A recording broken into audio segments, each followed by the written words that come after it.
Hello. In the previous lecture, we had seen the lateral ventricle of brain. Now, our today's topic is the third ventricle of brain. Third ventricle of brain is a cavity of brain. So, definition or introduction: it is a median cleft between the two thalami and is cavity of diencephalon. As we had seen in the previous video, that diencephalon it is a part of forebrain. जैसा कि diencephalon ये forebrain का part है. It is a deeper part of forebrain. हमने previous video में देख चुके हैं. अगर आपको वो देखना है तो आप नीचे दी हुई लिंक में जाके क्लिक करके देख सकते हैं video. So the third ventricle, it is the median cleft which lies between the two thalami. Means two thalami means between two thalamus. And thalamus that lies in the diencephalon. That's why the third ventricle it is a cavity of diencephalon. जो हमने previous lecture में देख चुके हैं, the cavities and the parts of the brain. So this is the cavity. Third ventricle is a cavity which lies in the diencephalon of the forebrain. Diencephalon part of the forebrain. Situation, just I had told you, this it lies between the right and left thalamus. So this is the thalamus, this is the two thalamus, right and left thalamus. The third ventricle, this is the third ventricle, it lies in between two thalamus. So it is situated in between right and left thalamus. So it is a cavity of, that's why it is to be called as cavity of diencephalon. जैसा कि हमने पिछले video में देखा है कि diencephalon में क्या क्या आता है, thalamus, hypothalamus, epithalamus, metathalamus, subthalamus, ये जितने भी पार्ट ऑफ ब्रेन के they are lies in the diencephalon. So it is situated between the right and left thalamus. Now where it communicates, the communication of third ventricle, जैसा कि हमने देखा कि lateral ventricle, the lateral ventricle communicate with the third ventricle with the help of interventricular foramina or foramina of Monro. Here this third ventricle it is anterosuperiorly, it is on each side, it communicates with the lateral ventricle, because the lateral ventricle that communicates inferiorly with the help of this third ventricle. So anterosuperior. So this is the anterosuperior part. This is the third ventricle here in this diagram. This is the superior view of the brain and this is the coronal section of the brain. In the superior view of the brain, we are seeing this is the lateral ventricle. This is the big cavity, lateral ventricle, two regular cavities, and here it is a third ventricle. So this lateral ventricle, they are connected with the third ventricle with the help of interventricular foramina or foramina of Monro. So anterosuperiorly on each side, it is connected with the lateral ventricle. So third ventricle on each side it is connected with the lateral ventricle. Now posterior-inferiorly in the median plane it is connected with the fourth ventricle. If we are seeing this lateral ventricle lies on the either side of the brain or in the each cerebral hemisphere, but the third ventricle it lies in the median cleft, means in the midline of the body. So the third ventricle posterior-inferiorly it is communicating in the median plane with the fourth ventricle. This is the cavity of fourth ventricle that lies also in the midline, which is our next topic, that is the fourth ventricle. So communication anterosuperiorly on each side, the third ventricle is connected with the lateral ventricle, while as posterior-inferiorly in the median plane it is connected with the fourth ventricle, and it is connected with the fourth ventricle with the help of the cerebral aqueduct, which is a cavity of actually midbrain, because these are the part of the forebrain itself. So third ventricle and the lateral ventricle, they are the cavity of forebrain itself.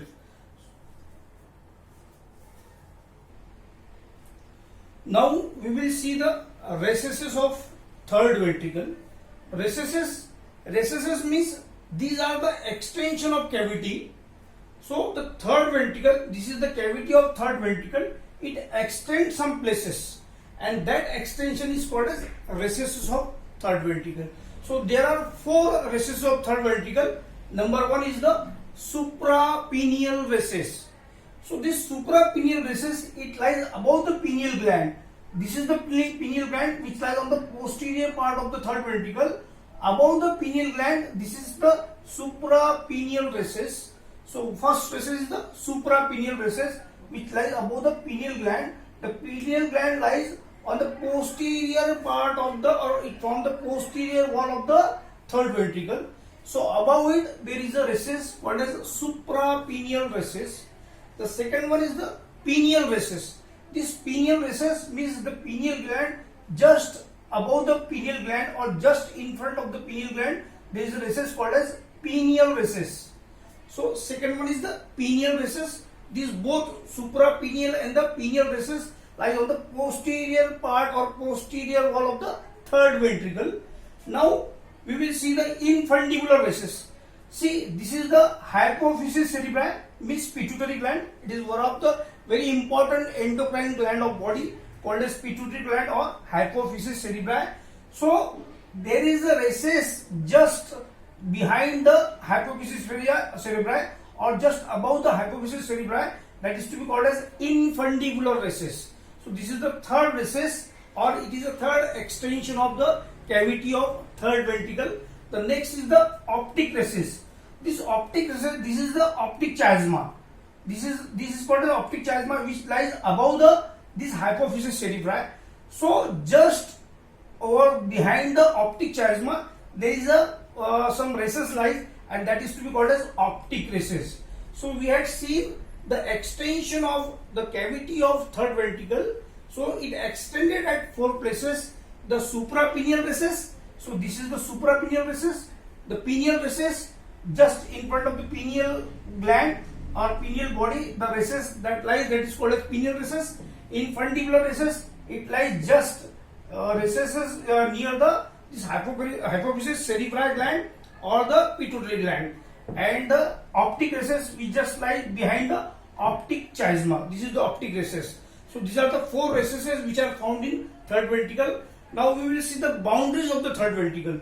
So this is the anterior wall. We are seeing the third ventricle from the side. So this is the sagittal section and having a lateral view. Sagittal section, the section which is to be taken from midline, is to be called as sagittal section, and this is the lateral view. So this is the anterior part, this is the posterior part, this is the superior part, and this is the inferior part. So here anterior wall, this anterior wall is formed by the lamina terminalis.